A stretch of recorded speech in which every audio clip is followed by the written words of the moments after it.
और ये समझने की कोशिश करेगी कि भूख और सेक्स का क्या संबंध है, भूख से और यौन का क्या संबंध है।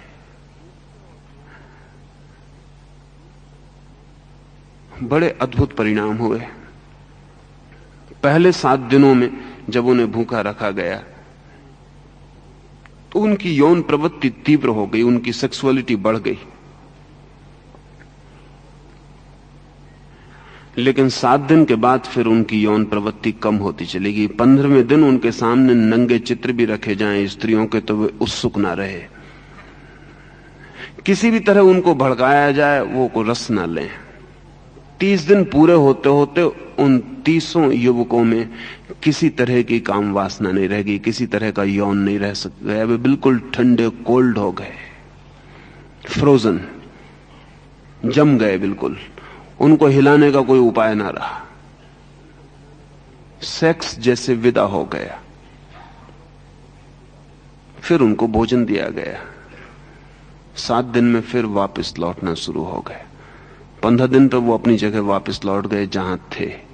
30 दिन पर वो फिर सामान्य व्यक्ति थे। वही रस, वही यौन, वही वासना फिर उनको पकड़ ली। हुआ क्या? यौन नष्ट नहीं हुआ, सिर्फ यौन को जो अतिरिक्त ऊर्जा चाहिए वो नहीं मिली। सांप तो जिंदा रहा लेकिन चलने की ताकत ना रही। सांप पड़ गया, बेहोश पड़ा रहा, प्रतीक्षा करता रहा कि जब शक्ति मिले तो चलूं। फिर शक्ति मिली, फिर सांप हिलने डोलने लगा, फिर सांप खड़ा हो गया। इन 30 दिनों के प्रयोग ने यह बताया कि सन्यासी अपने को लंबे अरसे से धोखा दे रहे हैं। हां, अगर इन बच्चों को अब निरंतर ही कम भोजन पर रखा जा सके, इतना भोजन दिया जाए जितना इनके चलने, उठने, बैठने, बात करने में खत्म हो जाए शक्ति, तो अब ये बिना सेक्स के जिंदा रह सकेंगे। लेकिन ये अकाम नहीं है, ये सिर्फ मुर्दा काम है, ये मरा हुआ सेक्स है, ये मुर्दा काम है, ये मुर्दा यौन है, ये अकाम नहीं है। इसलिए जिन लोगों को यह समझ में आ गया कि शक्ति इकट्ठी होती है, फिर उससे मुक्त होने के लिए, रिलीफ के लिए हमें यौन में जाना पड़ता है, उन लोगों ने शक्ति इकट्ठी करनी बंद कर दी। वे भी वही भ्रांति में हैं जिस भ्रांति में बाकी लोग हैं। ग्रस्त और सन्यासी भ्रांतियों के उल्टे छोर हैं। अकाम का यह अर्थ नहीं है। अकाम का अर्थ है शक्ति तो पैदा हो लेकिन यौन से विसर्जित ना हो, संग्रहित हो। और जब शक्ति बहुत बड़े पैमाने पर संग्रहित होती है और यौन से विसर्जित नहीं होती, तो वो शक्ति आपके भीतर ऊर्ध्वगमन शुरू करती है। जैसे कि हम एक नदी की बाढ़ को रोक दें, बांध बना दें, तो नदी की जो गहराई थी समझ लें 10 फीट थी, बांध बनाने पर बांध में गहराई 100 फीट हो जाएगी। और नदी जितनी रुकने लगेगी उतनी ही दीवार बड़ी करनी पड़ेगी और बांध गहरा होता जाएगा। बांध 1000 फीट गहरा भी हो सकता है, ऊपर उठने लगेगा। जब भी कोई शक्ति रोकी जाती है तो ऊपर उठती है, क्योंकि संग्रहित होती है। जब आपके भीतर शक्ति अतिरिक्त इकट्ठी होने लगती है तो आपके भीतर शक्ति का अंबार लगता है और ऊपर की तरफ उठनी शुरू हो जाती है। अभी आपकी सेक्स लेवल से ऊपर शक्ति कभी नहीं उठती। बस आपकी जिंदगी का जो सेक्स का तल है, यौन का जो तल है, शक्ति वहां तक जरा ही ऊपर उठी कि आपने उसे व्यय किया, फिर आप अपनी जगह लौट आए। अगर यह शक्ति इकट्ठी हो तो यह सेक्स लेवल से ऊपर उठती है। और ध्यान रहे, सेक्स मनुष्य का निम्नतम सेंटर है, नीचे से नीचे का द्वार है, उसके ऊपर और बड़े द्वार हैं। अगर यह शक्ति ऊपर उठे तो यह दूसरे द्वार खोलना शुरू करती है। समझ लें कि मनुष्य के भीतर सेक्स जैसे 6 द्वार और हैं, और एक एक द्वार पर आती है तो आनंद की गति बढ़ती है। और आप हैरान होते हैं, जब सेक्स से ऊपर उठ के दूसरे चक्र पर शक्ति आती है तो आप हैरान होते हैं कि मैं कैसा पागल था, मैं शक्ति को कहां खो रहा था। यहां खोऊं तो बहुत आनंद आता है, उससे बहुत ज्यादा आता है जो पहले केंद्र पर आ रहा था। जैसे कोई आदमी खदान खोद रहा है, उसे कंकड़ पत्थर मिल जाते हैं, वो उन्हीं को रंगीन कंकड़ पत्थरों को लेके घर आ जाता है। फिर उससे कोई कहता है कि पागल, ये रंगीन कंकड़ पत्थर है, थोड़ा और खोद। वो थोड़ा और खोदता है और उसे तांबा मिल जाता है। वो घर लौट आता है, बाजार में कुछ पैसे उसे तांबे के मिल जाते हैं, लेकिन कोई उससे कहता है कि पागल थोड़ा और खोद, और वो खोदता चला जाता है और चांदी मिलती है और सोना मिलता है और हीरे जवाहरात मिलते हैं, और वो खोदता चला जाता है। हम व्यक्तित्व की पहली परत पर जी रहे हैं, सेक्स की परत पर, जहां की कंकड़ पत्थर से ज्यादा कुछ नहीं मिल सकता। अगर वहां से ऊर्जा इकट्ठी हो और थोड़ी आगे बढ़े तो दूसरा चक्र खुलना शुरू होता है, जहां की सुख के तल बदल जाते हैं। और ध्यान रहे, सेक्स के तल पर दूसरे को होना जरूरी है हमारे सुख के लिए। दूसरे चक्र पर दूसरे का होना जरूरी नहीं, हम अकेले काफी हो जाते हैं और व्यक्ति मुक्त होने लगता है।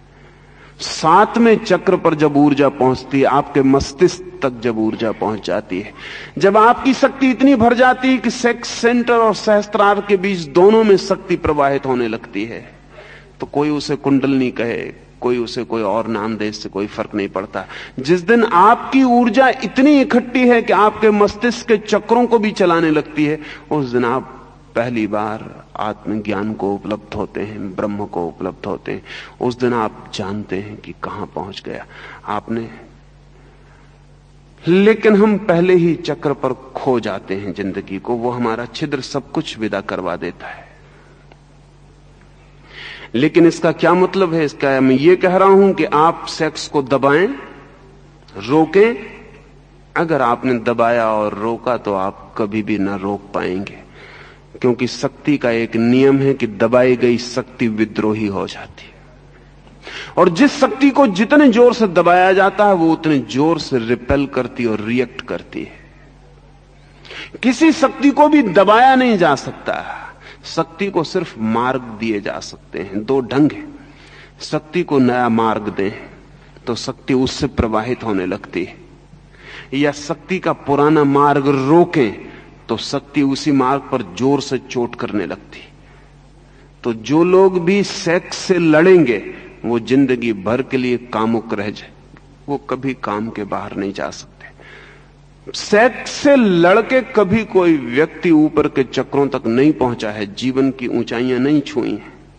हां, जीवन के ऊपर के चक्रों को गतिमान करके कोई व्यक्ति जरूर सेक्स से मुक्त हो गया है।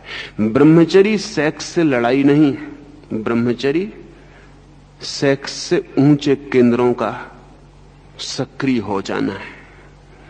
इसलिए निगेटिव मत पकड़ लेना, जैसा कि हजारों साल से इस मुल्क में हम पकड़े हुए हैं। हजारों साल से ये हमारी समझ में आ गया था बहुत पहले कि ये ऊर्जा अगर रुक जाए तो बड़े आनंद के द्वार खोल देती, लेकिन ये ऊर्जा रुके कैसे? तो हम रोक लें इसे जबरदस्ती। जितना आप रोकेंगे ये ऊर्जा धक्का देगी, और जिस जगह आप रोकेंगे वहां ध्यान तो रखना ही पड़ेगा, और जिस चक्र पर ध्यान होगा वो चक्र सक्रिय रहता है।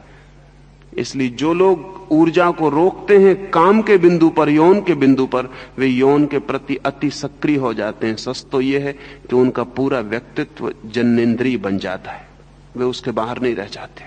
उनका सारा बोध वहीं अटक जाता है, उनकी चेतना वहीं उलझ जाती है, और वो उलझी हुई चेतना जितनी चोट करती है उतना ही वो केंद्र सक्रिय होता है। जब वो केंद्र सक्रिय जोर से होता है तो उनके पास एक ही उपाय बचता है कि भोजन कम कर दें, व्यायाम कम कर दें और मुर्दे की तरह जीने लगें ताकि ऊर्जा पैदा ना हो।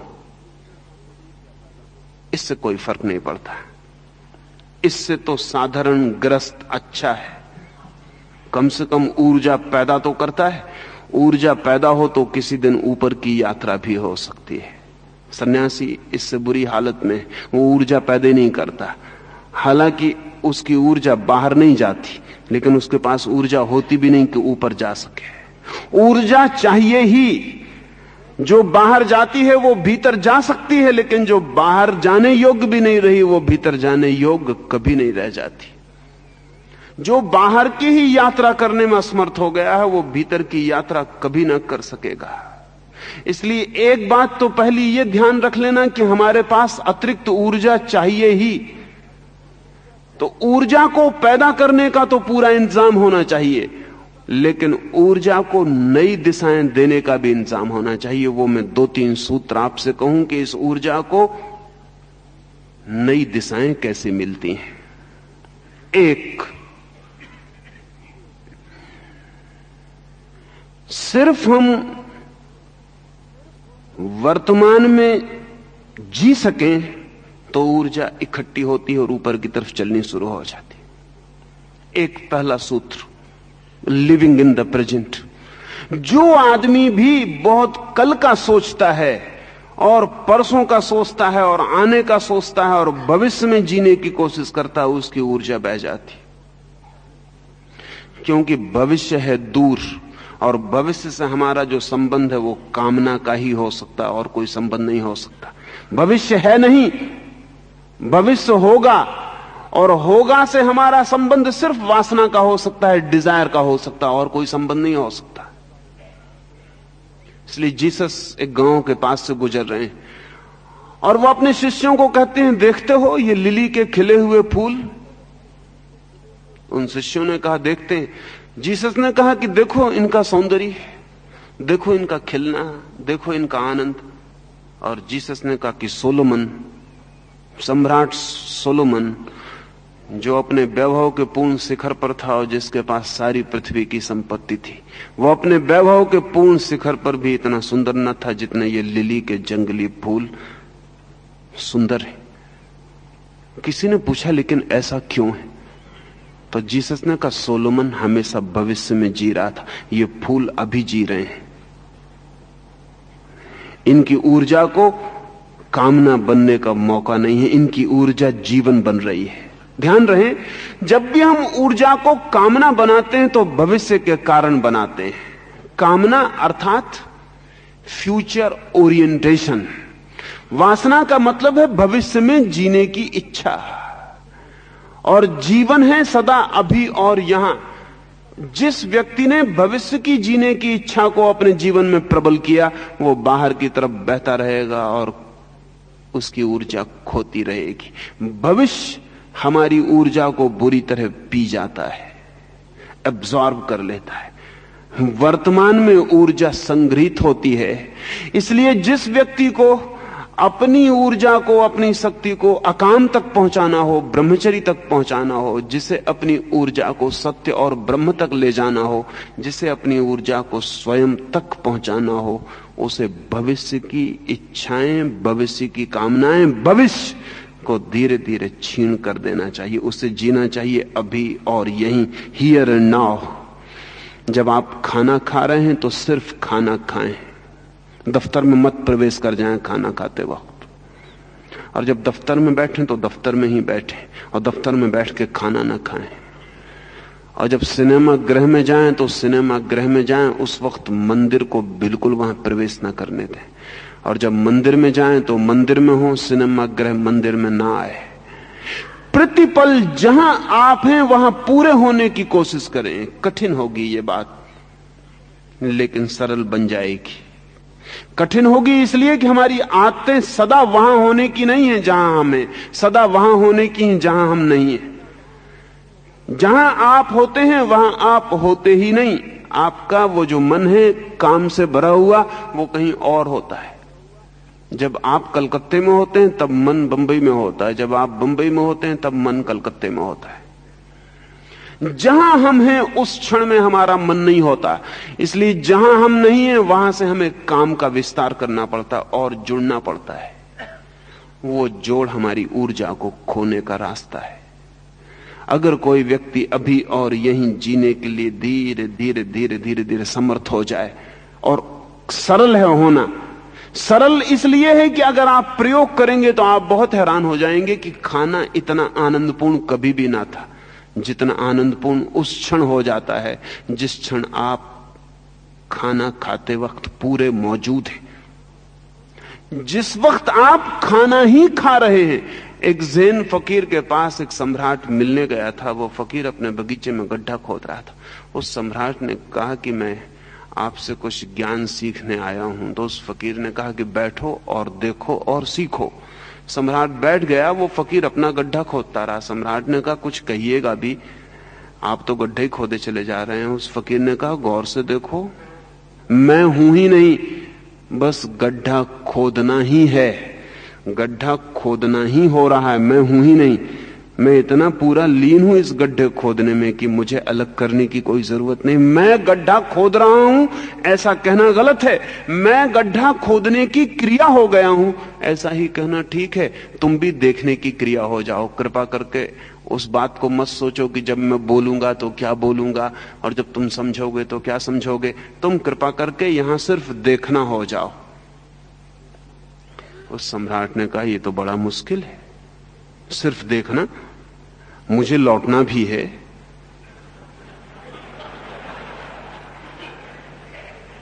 तो उस फकीर ने कहा, लौट जाओ, लेकिन तब लौटना ही हो जाओ। और उस सम्राट ने कहा, मुझे कुछ आपसे पूछना भी है। तो उस फकीर ने कहा, फिर पूछ लो, फिर प्रश्न ही बन जाओ। हम जो भी कर रहे हैं हम वही नहीं है। अगर आप क्रोध करते वक्त पूरा क्रोध बन जाएं तो शायद दोबारा क्रोध ना कर सके,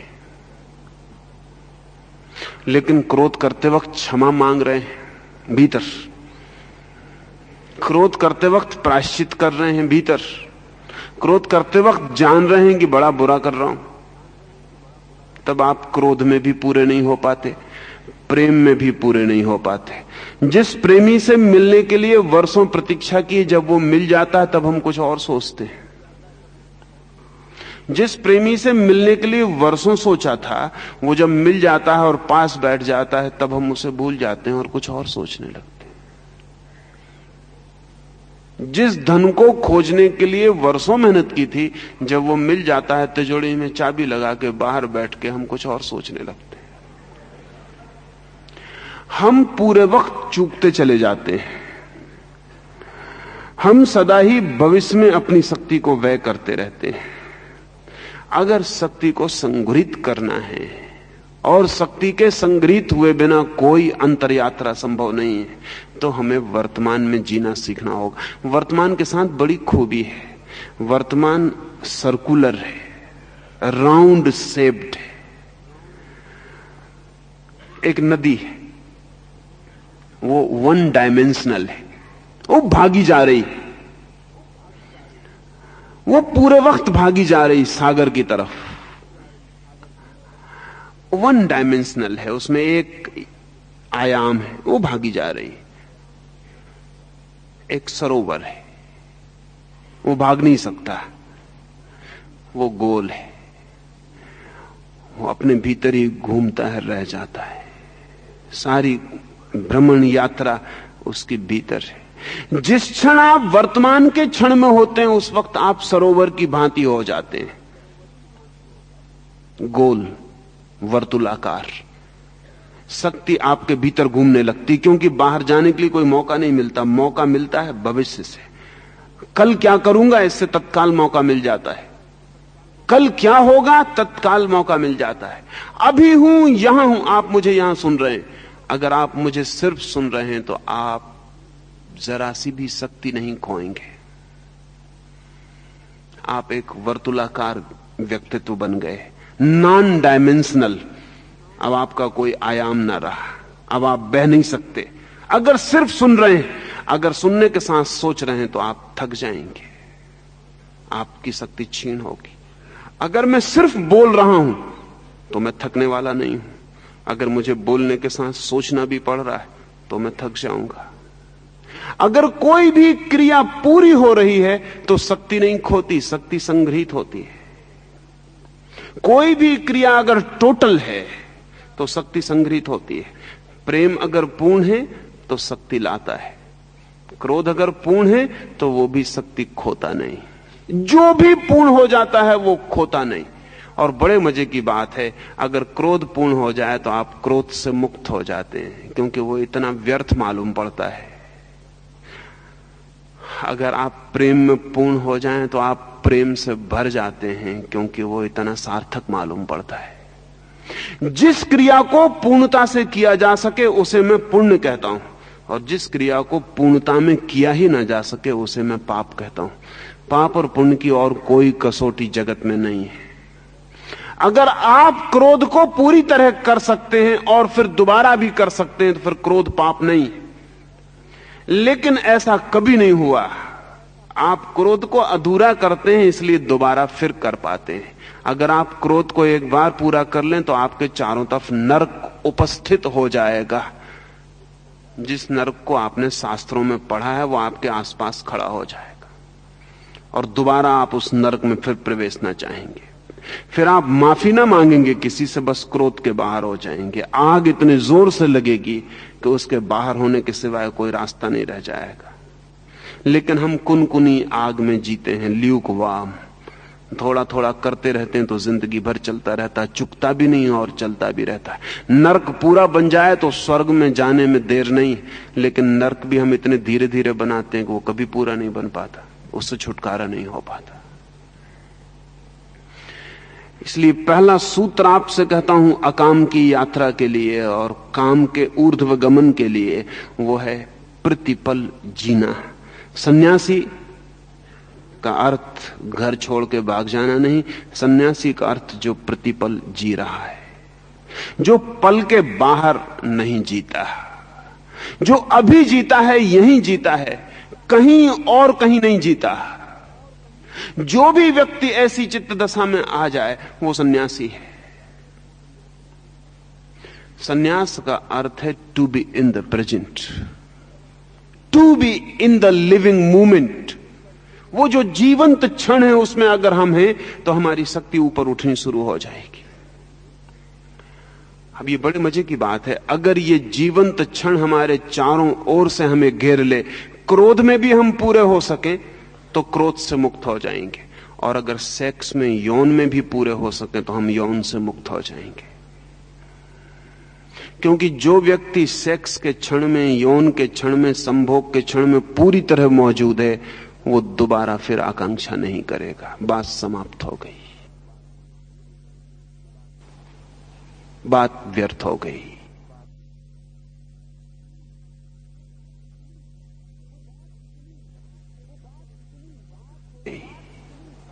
वो बात इतनी राख हो गई कि अब उस पर दोबारा मुट्ठी बांधने का कोई अर्थ ना रहा।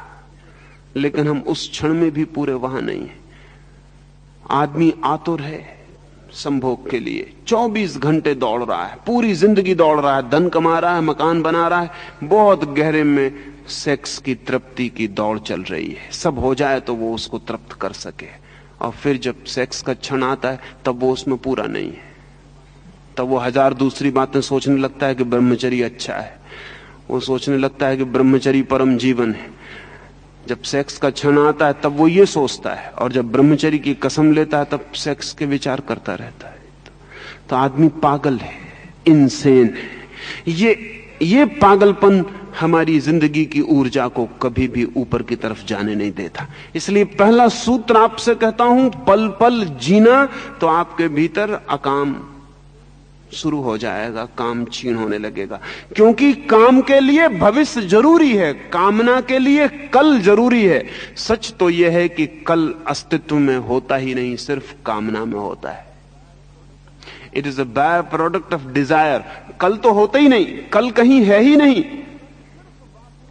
कल सिर्फ वासना की उत्पत्ति है, भविष्य कहीं है ही नहीं। जो है वो सदा वर्तमान है, भविष्य सिर्फ कामना की उत्पत्ति है। हम निरंतर कहते हैं कि समय के 3 हिस्से हैं, भविष्य, वर्तमान, अतीत। गलत कहते हैं। समय का तो सिर्फ एक ही रूप है, वर्तमान। समय के 3 रूप नहीं है, समय का एक ही रूप है, वर्तमान। समय तो हमेशा नाव अभी है। प्रिय, भविष्य और अतीत कहां से पैदा हुए? अतीत हमारी स्मृतियों से पैदा हुआ है और भविष्य हमारी कामनाओं से पैदा हुआ है। पहला सूत्र काम मुक्ति का, वर्तमान के क्षण में होने की कोशिश। जंगल जाने को नहीं कहता, जहां आप हैं वहीं पूरी तरह हों। भोजन करें तो पूरी तरह, और सोएं तो पूरी तरह, स्नान करें तो पूरी तरह, और बहुत छोटी चीजों से शुरू करें। दूसरा सूत्र आपसे कहना चाहता हूं, सृजनात्मक हो, बी क्रिएटिव। क्योंकि जो आदमी सृजनात्मक नहीं है उसकी ऊर्जा निरंतर सेक्स से बहना चाहेगी, क्योंकि वो भारी हो जाएगा। उसके पास शक्ति तो होगी, काम नहीं होगा। और हम बहुत क्रिएटिव बिल्कुल नहीं हैं। हमारे जीवन में सृजन जैसी कोई चीज नहीं है। हमने कोई चीज ऐसी नहीं बनाई जिसे हम कहें सृजनात्मक है। मतलब क्या? आप कहेंगे नहीं हमने बनाया, हमने कुर्सी बनाई, हम फर्नीचर बनाते हैं, हम मकान बनाते हैं, हम कपड़े बनाते हैं, हम सृजनात्मक हैं? नहीं, ये सृजन नहीं है। सृजन और निर्माण का फर्क समझ लें। निर्माण का मतलब है कोई उपयोगी चीज बनाना, यूटिलिटेरियन। कुर्सी पर बैठा जा सकता है, उसका कोई उपयोग है, बाजार में उसके कुछ दाम है, इसलिए कुर्सी का बनाना सृजन नहीं है, प्रोडक्शन है, उत्पादन है। लेकिन एक आदमी एक गीत गाता है, कोई मूल्य नहीं है। एक आदमी एक चित्र बनाता है, कोई मूल्य नहीं है। एक आदमी नाचता है, कोई पर्पजिवनेस नहीं है। सृजन वहां से शुरू होता है जहां यूटिलिटी खत्म होती है। जहां तक उपयोगिता है वहां तक सृजन नहीं है। आप कुछ जिंदगी में ऐसा भी करते रहें जिसकी कोई उपयोगिता नहीं, सिवाय इसके कि आपको उसे करने में आनंद आता है। जिंदगी में कुछ ऐसा चलता रहे जिसे करने में आपको आनंद आता है, जिसके अंतिम परिणाम से कोई संबंध नहीं है। वान गाग ने चित्र बनाए, जब उसने बनाए थे तो कोई उनको खरीदने को राजी नहीं था। एक चित्र वान गाग की जिंदगी में बिका नहीं। उसके भाई ने, उसके छोटे भाई ने कभी यह ख्याल किया कि बेचारे का एक चित्र नहीं बिका, कितना दुखी ना होगा ये। तो उसने एक आदमी को कुछ पैसे दिए और कहा कि तू मेरी तरफ से जाके एक चित्र खरीद ले, कम से कम एक तो तृप्ति उसे मिल जाएगी, उसकी कोई चीज बिकी। वो आदमी गया, कोई आदमी चित्र खरीदने आया, वान गाग उसे चित्र बताने लगा, लेकिन वो कोई खरीदार तो नहीं था, वो कोई चित्रों को प्रेम करने वाला आदमी नहीं था, वो तो किसी का सिर्फ एजेंट था, पैसे भी किसी और के थे, कोई भी चित्र खरीद लेना था। उसने कोई भी चित्र उठा के कहा कि ये पैसे लो, और वान गाग की आंख से आंसू बहने लगे। उसने पैसे वापस कर दिए और उसने कहा कि मालूम होता है मेरे भाई ने तुम्हें भेजा है।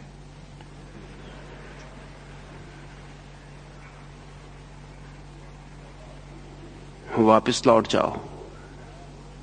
भाई आया माफी मांगने, तो उसके भाई ने उससे पूछा कि तब तुम चित्र बेचना भी नहीं चाहते तो बनाते किस लिए हो? वान गाग ने कहा कि बनाने में ही मिल जाता है वो जो चाहिए, बनाते क्षण में ही मिल जाता है वो जो चाहिए। जब मैं चित्र बनाता हूं तब सब मुझे मिल जाता है, अब और कुछ चाहिए नहीं। जब कोई गीत गाता है तो सब मिल जाता है गाने में, लेकिन हां, अगर गायक भी प्रशंसा के लिए आतुर हो तो बाजारू है, सृजनात्मक नहीं है। अगर चित्रकार भी बाजार में बेचने के लिए चित्र बनाता हो तो ये कंस्ट्रक्शन है, प्रोडक्शन है, ये क्रिएशन नहीं है। हम कहते हैं कि परमात्मा ने जगत बनाया, क्रिएट किया, बनाया नहीं बनाया बड़े अर्थ की बात नहीं है। लेकिन परमात्मा को हम कहते हैं उसने सृजन किया, उसका एक ही अर्थ है। हम ये नहीं कहते कि प्रोड्यूस्ड बाय, परमात्मा ने उत्पादन किया, हम कहते हैं सृजन किया, सिर्फ इसलिए कि नॉन पर्पसिव है। परमात्मा को इससे कुछ भी मिलने का नहीं है।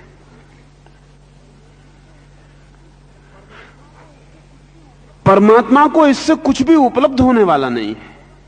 अगर कुछ भी मिला होगा तो इसको बनाने में ही मिला होगा, इसके बनने में ही मिला होगा, अन्यथा इसके बाहर कुछ मिलने को नहीं है।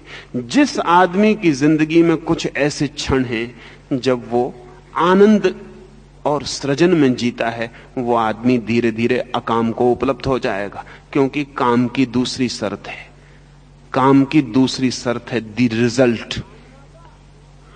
कामना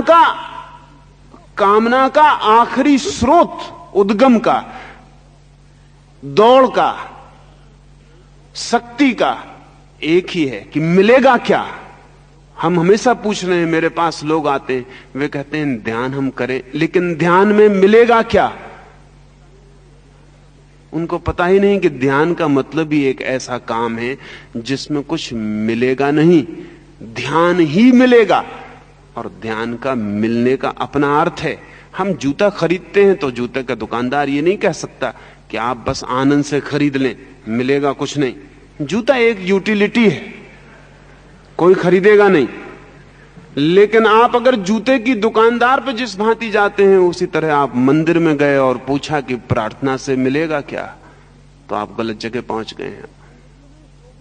नहीं, जिंदगी में जो भी महत्वपूर्ण है उसका परिणाम नहीं है महत्वपूर्ण, उसका होना ही महत्वपूर्ण है। और हमारी जिंदगी में ऐसा कोई क्षण नहीं है जो अपने में महत्वपूर्ण हो। जिस व्यक्ति को धर्म के जगत में प्रवेश करना है और जिसे ऊर्जा को ऊपर ले जाना है, उसे कुछ ऐसे काम खोजने पड़ेंगे जो काम नहीं है, जो सिर्फ खेल है, लीलाएं हैं।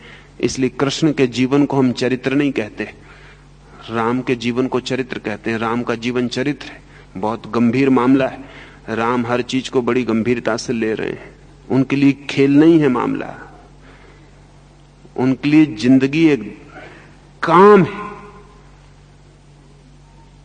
कृष्ण के लिए जिंदगी एक खेल है। नाच रहे हैं तो कुछ मिलने वाला नहीं है, बांसुरी बजा रहे हैं तो कुछ मिलने वाला नहीं है। राम तो जो भी कर रहे हैं उसमें कम से कम चरित्र मिलेगा, मर्यादा मिलेगी, वंश परंपरा की प्रतिष्ठा मिलेगी, वो सब मिलना है। राम बहुत यूटिलिटेरियन है, राम की बुद्धि बहुत उपयोगितावादी है। इसलिए एक धोबी के कहने पे वो पत्नी को बाहर फेंक सकते हैं। यूटिलिटी में तकलीफ हो रही है, उपयोगिता में बाधा पड़ रही है, राम की मर्यादा छीन हो जाएगी, राम के चरित्र पर धब्बा लग जाएगा, राम की रघुकुल परंपरा का क्या होगा, यश वंश सब उपयोगिता है। कृष्ण अगर राम की जगह होते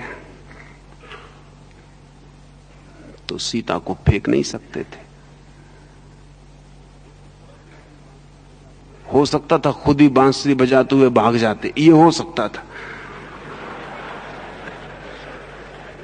सीता को नहीं फेंक सकते थे। अगर कृष्ण की जगह राम होते तो सीता की अग्नि परीक्षा नहीं ले सकते थे। बहुत बेहूदी बात मालूम पड़ती, बहुत यूटिलिटेरियन मालूम पड़ती। प्रेम की कहीं परीक्षाएं होती, और अगर प्रेम की भी परीक्षा होती है तो फिर इस जिंदगी में बिना परीक्षा के कुछ भी नहीं बचेगा। सीता की परीक्षा ली जा सकी कि तुम आंख से गुजरो, क्योंकि प्रेम पवित्र है या नहीं इसका पक्का होना चाहिए। प्रेम अपने आप में ही पवित्र है, प्रेम की और कोई पवित्रता नहीं होती। सीता ने नहीं कहा राम से कि तुम भी गुजरो, तुम भी साथ चले आओ, क्योंकि तुम भी अकेले थे, क्या भरोसा। और स्त्री का थोड़ा बहुत भरोसा हो सकता है, पुरुष का होना जरा मुश्किल है। लेकिन सीता ने नहीं कहा।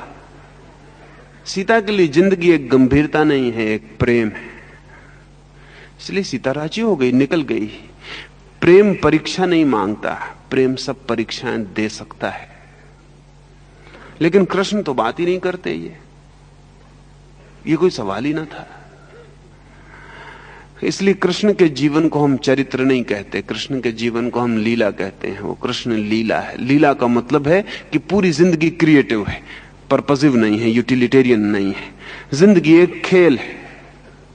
धार्मिक आदमी की जिंदगी गंभीर नहीं होती, और जो आदमी गंभीर है वो बोझिल हो जाएगा, और जो बोझिल होगा उसको सेक्स से रास्ता खोजना पड़ेगा। इसलिए जिंदगी जितनी गंभीर होती जा रही है उतनी सेक्सुअलिटी बढ़ रही है। जिंदगी जितनी सीरियस होती जा रही है उतनी सेक्सुअलिटी बढ़ रही है। क्योंकि जितने आप गंभीर होंगे उतने तनाव से भर जाएंगे, जितने तनाव से भर जाएंगे उतनी रिलीफ की जरूरत पड़ेगी। इसलिए जिस मुल्क में जितना तनाव है उतना ज्यादा कामुकता बढ़ जाएगी, क्योंकि और कोई रास्ता नहीं दिखता, चित्त बोझिल हो जाएगा। शक्ति को बाहर फेंको, हल्के हो जाओ, एक ही रास्ता रह जाएगा। दूसरा सूत्र आपसे कहता हूं, जिंदगी को गंभीरता से मत लेना। Don't take it seriously. Seriousness is a basic disease. बहुत बुनियादी बीमारी है सीरियस होना। लेकिन आमतौर से हमारा सन्यासी साधु बहुत सीरियस होता है। सच तो यह है कि अगर चेहरा गंभीर और रोता हुआ ना हो तो साधु होने की योग्यता पूरी नहीं होती। क्वालिफिकेशन जरूरी है वो। इसलिए अक्सर रोते हुए लोग साधु सन्यासी हो जाते। साधु सन्यासी होने की वजह से रोते हुए दिखाई पड़ते हैं, ऐसा मत समझना। रोते हुए थे इसलिए साधु सन्यासी हो जाते, क्योंकि वहां उनके रोने को भी प्रतिष्ठा और आदर मिलने लगता। वैसे रोते हुए दिखाई पड़ते तो कोई भी कहता कि ये क्या शकल लेके घूम रहे हो, लेकिन सन्यास में वो शकल प्रतिष्ठित हो जाती। नहीं, जिंदगी गंभीरता नहीं है, और जो जिंदगी में गंभीर है वो काम से मुक्त नहीं हो सकेगा। जिंदगी खेल बन जाए तो आदमी काम से मुक्त हो जाता है। पर पूरी जिंदगी को नहीं कह रहा हूं कि आप खेल बना लें, शायद वो संभव नहीं है, लेकिन जिंदगी में कुछ तो हो जो खेल हो। बच्चे इतने हल्के हैं, और ध्यान रहे बच्चे इतने अकामी हैं।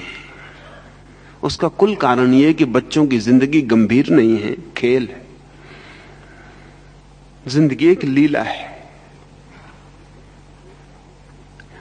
बच्चा खेल रहा है, गंभीर नहीं है। जैसे जैसे गंभीर होगा वैसे वैसे सेक्स उसकी दुनिया में आएगा। क्या आपको यह पता है कि सेक्सुअल मैच्योरिटी की उम्र रोज नीचे गिरती जा रही है? 14 साल से अमेरिका में 12 साल हो गई, 11 साल हो गई। कुछ लड़कियां 11 साल में मैच्योर होने लगी, और संभावना इस सदी के पूरे होते होते मैच्योरिटी की उम्र 7 साल तक भी आ सकती है। 7 साल। क्या मामला क्या है? लड़कियां हमेशा 14 साल में मैच्योर होती थीं, ये 7 साल में क्यों होने लगी? असल में 7 साल में ही लड़कियां इतनी गंभीर हो गई हैं अब, जितनी 14 साल में पहले हुआ करती थी। जिंदगी 7 साल में ही काफी भारी हो गई। शिक्षा, व्यवस्था, शिष्टाचार, सभ्यता, संस्कृति रोज भारी होती जा रही। छोटे बच्चे जितने भारी हो जाएंगे उतने जल्दी उनको शक्ति फेंकने के लिए सेक्स का मार्ग खोजना पड़ेगा। इससे उल्टा भी हो सकता है। अगर हम बच्चों को देर तक हल्का रख सकें, बहुत हल्का रख सकें, तो शायद 20 साल 25 साल। हम कहानियां सुनते हैं लेकिन हमें पता नहीं है, और जो गुरुकुल चलाते हैं उनको भी पता नहीं है कि मामला क्या है, क्योंकि गुरुकुल चलाने वाले लोग तो आमतौर से गंभीर होते हैं। लेकिन 25 साल तक किसी जमाने में हमने गुरुकुल में युवकों को काम से, सेक्स के बाहर रख सके थे हम। उसका कारण क्या था? उसका कारण था कि हम 25 साल तक उन्हें गंभीर होने से बचा सके थे, और कोई कारण नहीं था। जितनी गंभीरता बढ़ेगी उतना बोझ बढ़ जाएगा, जितना बोझ बढ़ेगा तनाव हो जाएगा, जितना तनाव होगा उतना निकास चाहिए। हम 25 साल तक उनको गंभीर होने से बचा सके थे। हमने 25 साल तक उनकी जिंदगी को खेल, न परीक्षाओं की गंभीरता थी, न जिंदगी से लड़ने की गंभीरता थी, न उत्तरदायित्व और रिस्पॉन्सिबिलिटी की गंभीरता थी। जिंदगी एक खेल थी जंगल में। उस खेल के बीच सब बहुत आहिस्ता चल रहा था। लकड़ियां काट रहे थे लड़के, जंगल में दौड़ रहे थे, पौधे बना रहे थे, खेती कर रहे थे। कभी घंटा आधा घंटा पढ़ते थे। पढ़ना कोई गंभीर काम न था, फुर्सत के क्षण में हुई बातचीत थी। निकट गुरु के बैठ के थोड़ी बात कर लेते थे। तो 25 साल तक अगर वे काम के बाहर रह जाते थे तो कोई आश्चर्य नहीं। और अगर आज आपके बच्चे 14 और 15 साल के बाद ही पूरे अडल्ट, पूरे प्रौढ़ और पूरी प्रौढ़ता की काम वासना की मांग कर रहे हैं तो भी आश्चर्य नहीं, क्योंकि आप उनको गंभीर बनाने की पूरी योजना किए हुए हैं। जिस आदमी को अकाम को उपलब्ध होना है उसे जिंदगी से गंभीरता को अलग कर देना चाहिए, अन्यथा बोझ हो जाएगा, बोझ उसे काम में ले जाएगा। कैसे ये होगा? दो चार काम तो हर आदमी खोज सकता है जब वो गैर गंभीर है। कभी आप अपने बच्चों के साथ घर में खेलते हैं? आप कहेंगे कैसे पागलपन की बात कर रहे हैं आप, बच्चों के साथ और खेल। बाप जब भी बेटे से मिलता है तो गंभीर मिलता है। एक तो मिलता ही नहीं, कभी कोई गंभीर मौका आ जाता तो मिलता है। बेटा जब बाप से मिलता तब गंभीर मिलता है, वो भी बचा रहता है बाप से। बाप को जब कोई उपदेश देना होता है तब बेटे से मिलता है, बेटे को जब कुछ पैसा लेना होता है तब बाप से मिलता है। ऐसे दोनों बच के निकलते रहते हैं। नहीं, कभी आप बच्चों के साथ घर में खेलते हैं? इस तरह प्रयोग करके देखें। वो परिवार नहीं है जिसके सारे लोग मिलके 1 घंटा खेलते नहीं। और आप हैरान होंगे, 1 घंटा खेल के देखें और महीने भर में आप फर्क पाएंगे, आपकी सेक्सुअलिटी में फर्क पड़ना शुरू हो गया। एक काम तो मिला गैर गंभीर होने का। आप घर में बैठ के करते क्या है? अखबार पढ़ते। अखबार बड़ा गंभीर मामला है।